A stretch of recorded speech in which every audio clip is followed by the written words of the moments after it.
안녕하세요. 묵상 코치입니다. 함께 읽고 나눌 말씀은 민수기 26장 1절에서 51절까지 말씀입니다. 두 번째 인구 조사의 시점이 명확히 연병 후에라고 제시됩니다.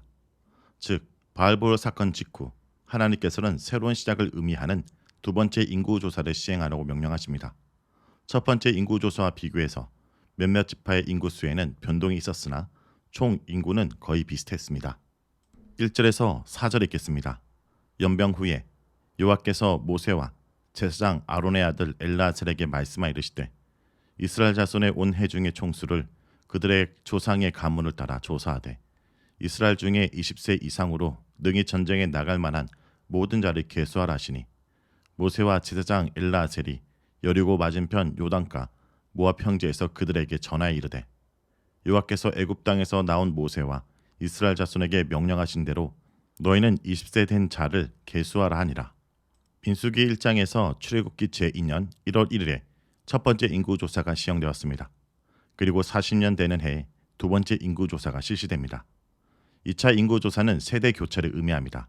40년의 강약 기간의 마지막 해인 제40년 5월 1일에 아론이 호르산에서 사망합니다. 이후 백성들은 불순종으로 인한 불뱀의 재앙을 당하고 잠시 멈칫합니다. 그러나 이후 아르논 강을 건너 모압 강야에 도달한 뒤에 이스라엘은 아모리 왕 시온과 바산 옥을 연달아 격파하며 여리고 근처의 요단강 맞은편 모압 강야에 진을 쳤습니다.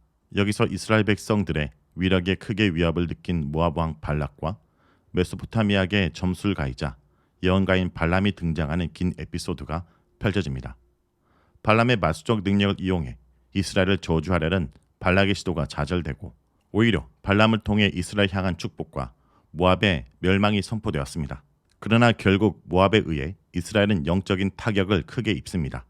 바로 모압과 미디안 여인들의 유혹에 이스라엘 남자들이 음란한 성범죄를 저지르면서 모압 신의 사악한 제의에 참여한 것입니다. 이 사건이 아론의 손자 비나스의 활력으로 수습된 뒤 마침내 출애굽 제1세대의 시대가 마무리됩니다. 1절에서 4절은 두 번째 인구조사의 지시입니다. 두 번째 인구조사가 바알보르 사건 직후, 즉 연병 후에 실시됩니다. 1차 조사에서는 모세와 아론이 이 일을 맡았지만 지금은 아론 사망 후에 대제사장 엘르아살이 모세와 함께 인구조사를 담당합니다. 1차 인구조사 때와 마찬가지로 조상의 가문, 즉 지파별로 인구를 조사하되 각 지파의 그들의 종족별로, 다시 말해 지파 내 여러 혈족의 분파들 단위로 통계를 냈을 것입니다. 1차 때와 마찬가지로 20세 이상으로 전쟁에 나갈 만한 남자들만 계수합니다. 모세와 엘르아살이 이 명령을 백성들에게 그대로 하달하여 각 지파별로 20세 이상의 남자들을 계수하라고 지시합니다. 인구조사의 결과가 5절에서 51절에 지파별로 서술되어 있습니다. 순서는 1장의 1차 인구조사와 동일한데 므낫세와 에브라임은 뒤바뀌어 있습니다. 또한 1장에서와 마찬가지로 지파들의 순서는 진영의 배치에서 세 지파씩 한 그룹으로 이른 순서와 동일합니다. 제2대인 르벤 그룹이 가장 먼저 등장하며 제4대 므낫세 그룹이 제3대 단 그룹보다 먼저 나열됩니다. 5절에서 51절은 지파별 가문들과 인구수입니다. 5절에서 14절까지만 읽겠습니다.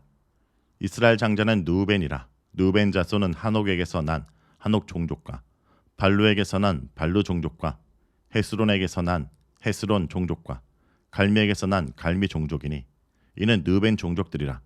계수된 자가 43,730명이었더라. 발루의 아들은 엘리압이요 엘리압의 아들은 누무엘과 다단과 아비람이라. 이 다단과 아비람은 회중 가운데서 부름을 받은 자들이니 고라의 무리에 들어가서 모세와 아론을 거슬러 여호와께 반역할 때 땅이 그 입을 벌려서 그 무리와 고라를 삼키매 그들이 죽었고 당시에 불이 250명을 삼켜 징표가 되게 하였으나 고라의 아들들은 죽지 아니하였더라. 시몬 자손의 종족들은 이러하니 느멜에게서 난 느멜 종족과 야민에게서 난 야민 종족과 야긴에서 난 야긴 종족과 세라에게서 난 세라 종족과 사울에게서 난 사울 종족이라. 이는 시몬의 종족들이니 계수된 자가 22,200명이었더라. 인구조사 목록에서 르우벤이 장자의 예우를 받으면서 선두에 등장합니다.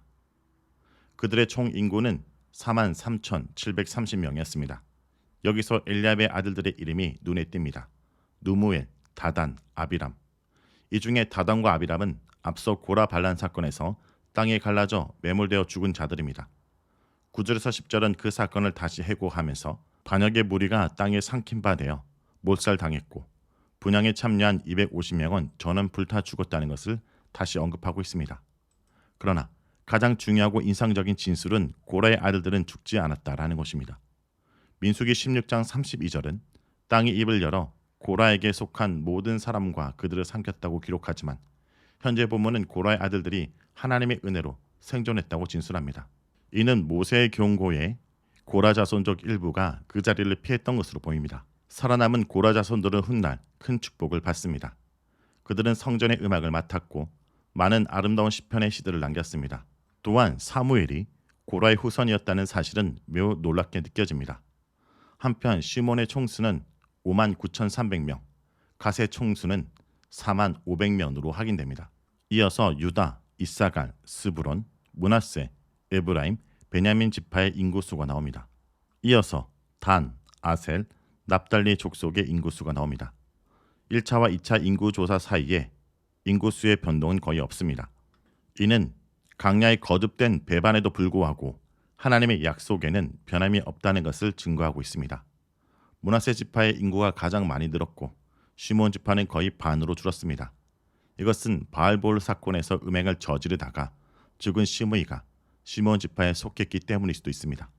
이미 야곱의 예언에서 시므온은 세겜 사람들에게 잔인한 폭력을 행사했던 전력으로 인해 저주를 받고 야곱 중에서 나뉘고 이스라엘 중에 흩어질 운명으로 전락해 있었습니다. 남북으로 이스라엘이 분열될 때 시므온 지파가 북쪽으로 흡수되면서 사라지는 비극의 암시로도 보입니다. 자, 여기까지가 민수기 26장 1절에서 51절까지 말씀입니다.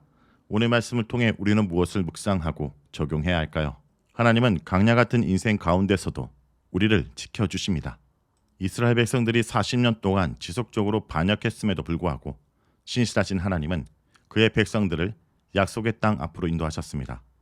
두 번째 인구조사의 결과는 처음 인구조사와 큰 차이가 없었습니다.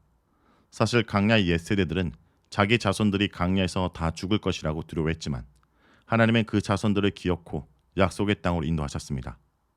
60만 명이 불순종으로 강야에 엎드려졌지만 하나님은 새로운 60만 명이 태어나게 하셔서 하나님의 역사를 이어가게 하신 것입니다. 하나님의 약속이 인간의 죄로 인해 혹 늦춰질지 몰라도 궁극적으로는 좌절될 수 없음을 보여줍니다. 성도 여러분, 우리의 삶도 이와 같습니다. 강야 같은 우리 인생 가운데 우리의 불순종으로 돌아갈지라도 주님께서 반드시 우리를 지키시고 우리를 통해 하나님의 약속을 성취하신다는 것을 오늘도 잊지 않길 기도드립니다.